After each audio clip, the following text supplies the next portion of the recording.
Kahimtang sa panahon ng latest news. Deron sa tuloy niya ang Pag-asa Mactan pinagi ni Sir Joseph Marlas. Sir Joseph, may buta sir. Maayong buntag usab, Sir Ariel, ug sa atoang mga sukitik paminaw. Mao ni ato ang latest with update para karong adlawng Martes.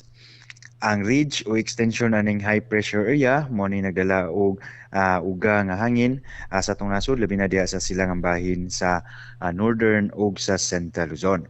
Ug gawas aning high pressure area wala gyud puntay gi-monitor nga LPU bagyo nga posibleng makaapekto sa atong nasod.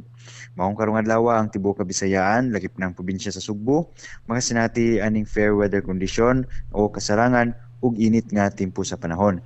Din dili kay taas atong tsansa gihapon aning mga pagulan. Kung naman isolated cases ug mga lumalabay ug wala ray nakita nga posibleng kusog o na mga pag-ulan.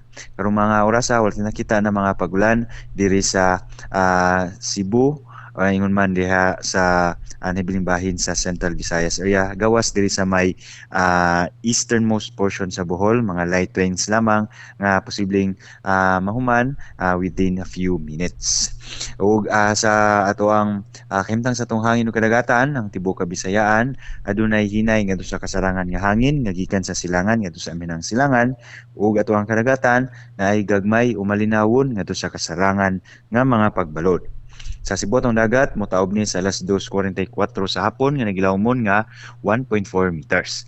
Ug muhunas sa alas 12:04 sa kadlawon ugma nga nagimabon nga 0.1 meter. Atong temperatura 27 to 33 degrees Celsius. Una ni heat index nga around 37 to 38 degrees Celsius ug nagihapon ni sa extreme caution level.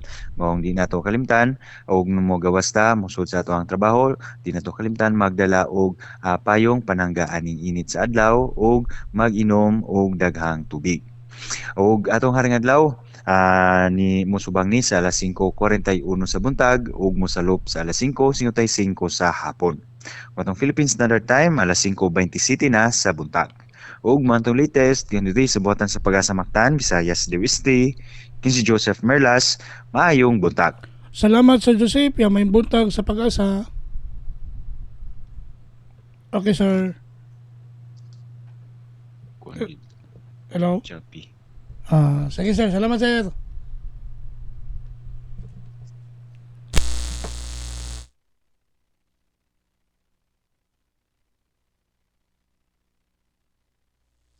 Okay, bye-bye.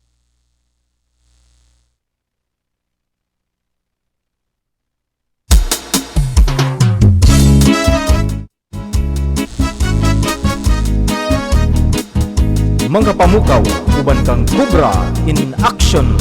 Inyo gadabati si Sir Joseph Marlas ang atong weather specialist gikan sa Pag-asa Mactan nga nagatod sa tong dagan sa kahimtang sa panahon nining adlawng Martes pizza 2 bulan sa Abril tuig 2024. Salamat sa Pag-asa Mactan ug mayong buntag kaninyong tanan. Panauta o paminaw sa'yo sa kabuntago. Simba sa kabisi makatunga adunay live nga misa mutambong og magamputan kung balitaning atong dakbayan mahibalugayot ang katawhan balita sa trapiko inyong masayran sa Lapu-Lapu City TV News #1.